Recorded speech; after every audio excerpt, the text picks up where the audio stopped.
So the fact that these candles are closing above the high of that candle, which makes this a buy side imbalance, sell side inefficiency, fair value gap, trading down to that inefficiency, and these candles bodies not closing at or below tells me that we're really going to move higher and attack at the very minimum these relative equal highs. And because we're on a 15-minute time frame chart, we're going to attack that high, which I told you live that we would draw to, and it did. Okay, by in and of itself, that is all you need as a model. That's it. I didn't need to get create a higher high of the day. I didn't need to move 100 handles or 100 points. You don't need that. In the beginning, you need to know what you're looking for on a very small scale, and that's 10 handles. Okay, minimum 10 handles. If it can't move 10 handles, then you don't do anything with it. Okay, but as price moves up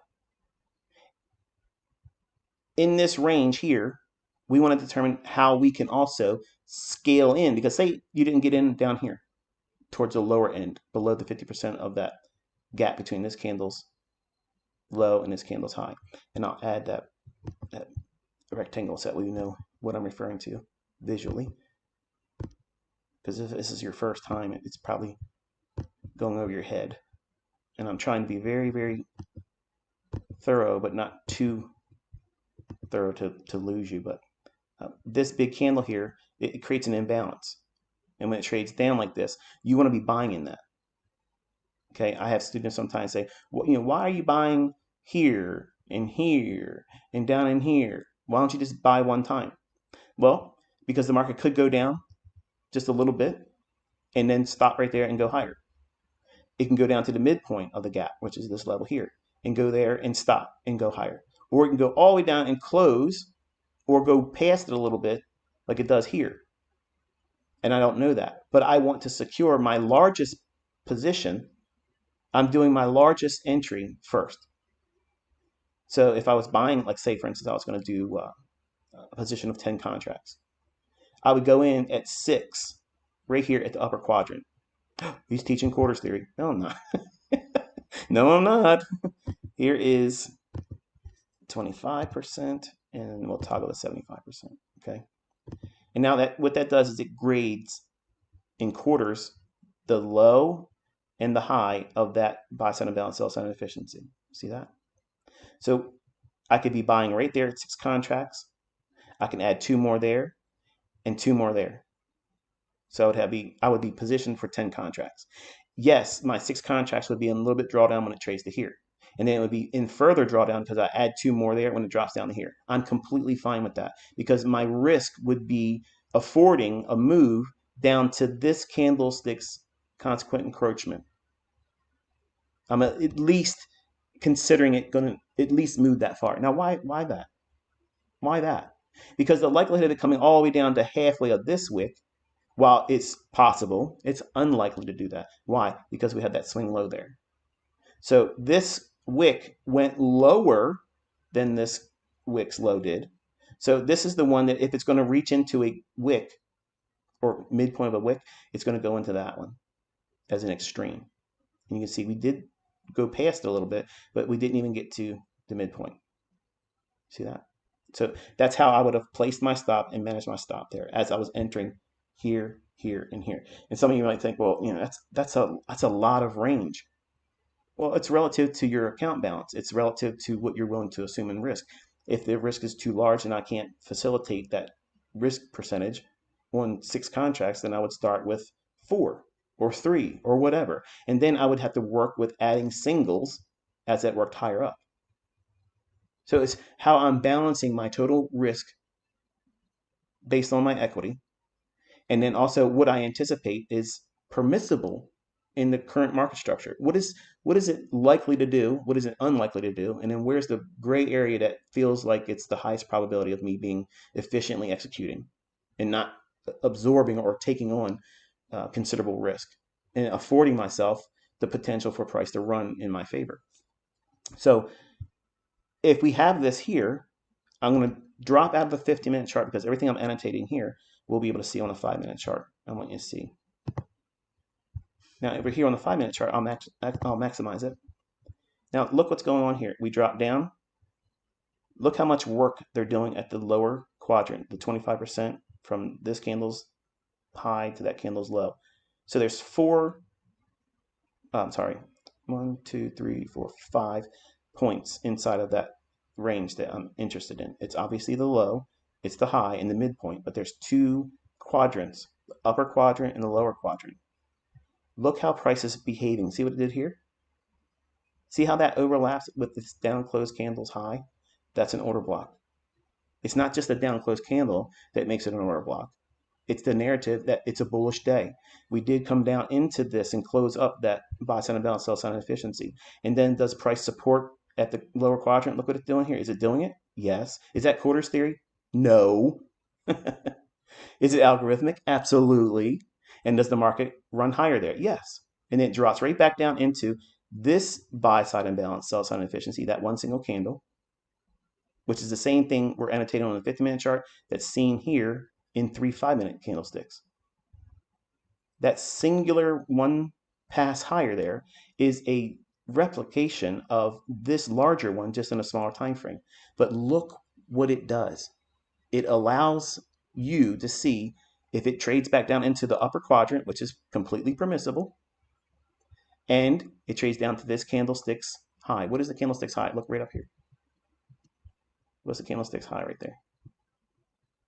17,450.25. This candlestick trades down to a low of 17,448.75. Is that a lot of difference? Is that a lot of drawdown? No way. Absolutely not. And the market does what on this candlestick here? The low. 17,450.50. Only off by a quarter point. A quarter point. A tick is what that is. Order block, inefficiency, bias is bullish, sell side's taken, relative equal highs is your first draw, and 15-minute buy side up here. It was told to you when it was happening live. What did the market do? It rallied. So this would be an area where you can be a buyer too. This would be a real good area for me. If I was missing everything down here and I didn't do anything down here, I didn't do anything here, I could be buyer right there as it drops down to the upper quadrant because it's filling in that inefficiency there. And I'm anticipating and expecting price to do what? Expand to draw into the buy stops. Why? Because smart money bought the sell stops and they know that the market is rigged and they're going to wait, not because of buying pressure that's going to put it up there. No. It's time. They're waiting for price to be delivered there by the algorithm. It's a price engine, folks. It's literally rigged, okay? It's literally rigged. And all we're doing is looking for opportunities for price to do what? Show its hand to us. If we're bullish, okay, then it should show us sell stops being taken out or support in areas where there's inefficiency, like we showed on that 15-minute time frame. And when you drop down to lower time frames, all of a sudden you get more details than you never noticed before because you don't think there's an algorithm. If all this stuff was renamed by somebody else's work, why aren't they trading like this? Because it's not somebody else's work. So the market rips higher. Let's take our attention back to the 15-minute chart just for a second, okay? I got to get through this because we're fastly approaching 9:30. And what am I doing here? I'm going to minimize this.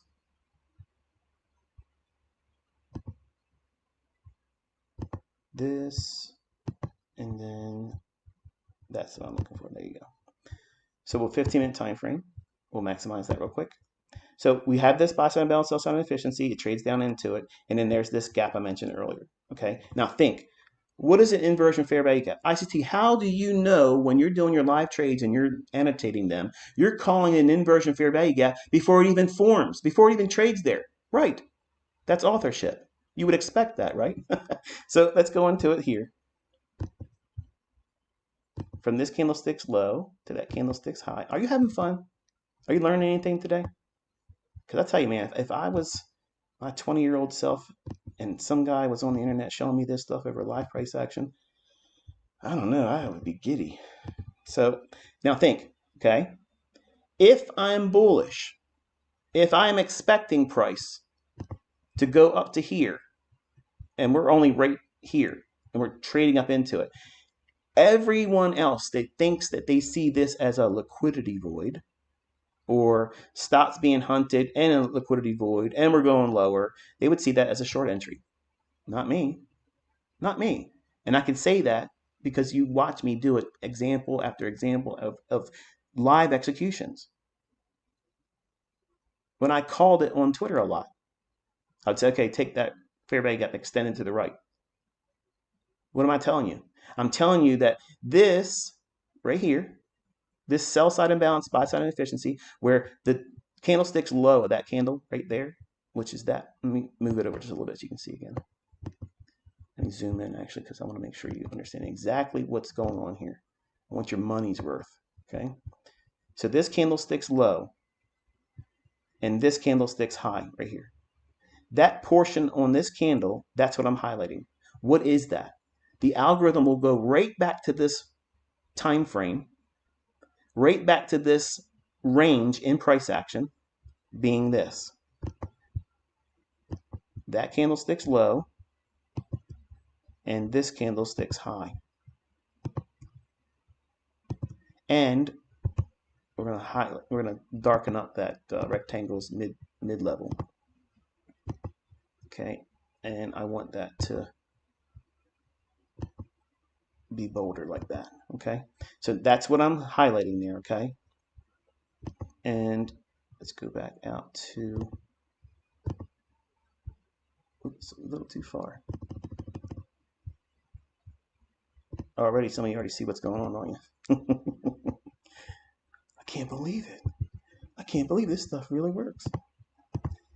So because I'm bullish, I'm going to look at old sell side imbalance, buy side inefficiencies, or down close fair value gaps as a rock climber. Okay, I'm going up. I'm trying to climb the surface of this rock surface to get to this liquidity. And maybe if I'm strong enough and hold on long enough, I might be able to get to the zenith of that high back there, like I talked about real time before it did it. If that's the case, I know that this imbalance exists.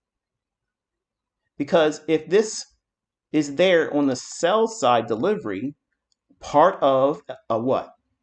Part of what? A market that is potentially going higher, then I'm going to treat this as a foothold or a hand grabbing point as a rock climber. And I'm going to wait for it to trade up above it. My hand's going to use it to pull me up higher in my trade. And then I'm going to wait for it to, I'm going to get above it, and then I'm going to trade long when it moves into this area. Why? Why should I do that? Because it's going to act as support. Because why? If it's going to go higher, it's inefficient over here because it went down on this candlestick. Inefficient delivery and repricing for that range between this candle's low and this candle's high would be seen with candlesticks that go down in that same specific range that's highlighted in orange. Once we got above it, what did it do? It traded down to the low of it. And then what happened? Oh, look at that. Some mysterious movement to the higher side. And it ran into the buy side. Did it stop there? No, it ran right to the level I told you it would reach for. Okay? Is that hindsight, folks? Is that hindsight? Because this is the logic that I use every single time I'm making executions. Sometimes they don't pan out. I get stopped out. My entire move isn't given to me. Sometimes I enter with a pyramided entry, and I build in, and I absorb a little bit more drawdown in the trade that at the time I didn't want to see that much, but still I have to manage it. Just like you're going to have to manage. Every trade you get into, you have to be a manager of that risk. And every trade opens as a losing trade. You have to overcome the initial separation between where you bought and the spread, and you got to overcome the costs of that commission that you're going to pay, getting in and getting out, your real-time costs. So every one of us are losing traders, and you have to trade your way out of that. So the market does in fact do what? It trades down into the lower end in there. Now, before I start the live stream, and I got to get to this part because then we'll be at 9:30 where we can watch the opening range. I think I've already explained enough in here to justify why that's an inversion fair value gap. Inversion fair value gaps are old inefficiencies that are opposed to the trade direction you're in. When you understand this, you will understand how also my market maker models are not Wyckoff, because this right here is your unicorn.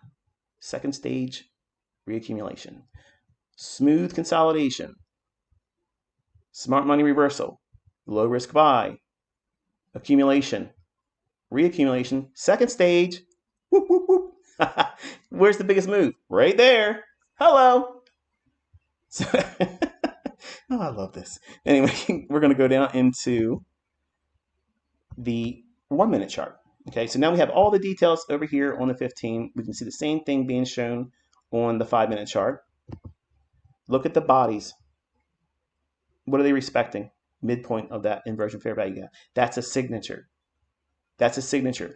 Once we start running, I know that a stop loss, if it was down here, could be traded right below that.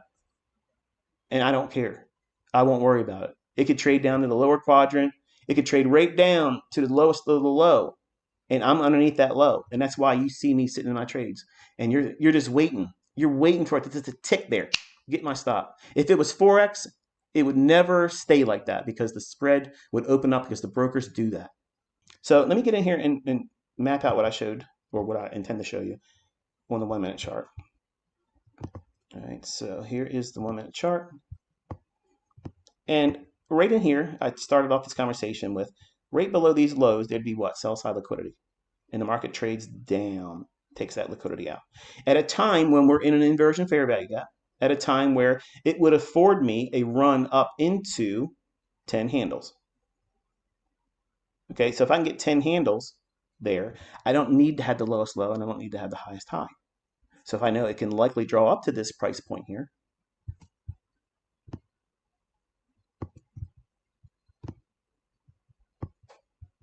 that's these relative equal highs. You see that right there? So what is that?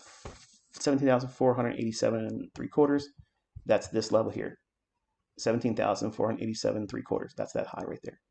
So if I know it can draw to that level, and I'm under these lows here, inside of a fair value gap that is now an inversion fair value gap, that's this over here in the 15-minute time frame. Let me take that off, it's driving me nuts. Then I know this is a potential footing to send us higher. But is it time to make that price run there like that? No. But can I scalp it and get 10 points? Yes. And I'll explain what I meant by saying that. Just give me a second. We have the market trading below the lows here. I see the market taking out sell side. I want to be a buyer of that. But I saw price on a 1 minute chart saying, okay, I can't get the lowest low, but I'm going to try to get as much as I can because I do believe we're going to go higher, at least 10 handles. What is this separation right here between this candle's low and this candle's high? If I'm bullish, it's a fair value gap, right? What kind of fair value gap? Inversion fair value gap. Watch. Right here to there. You see that? So in here, we're seeing price drop down, the market runs up, and we have a down closed candle, and we have market trading down into that. So we have several factors here that are building on this potentially being a short-term turn, and then price running higher for 10 handles. That's all you need. Well,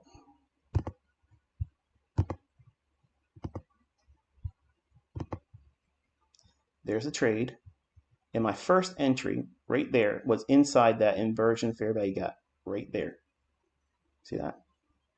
Then my second entry was right here as we touched the low of that inversion fair value gap.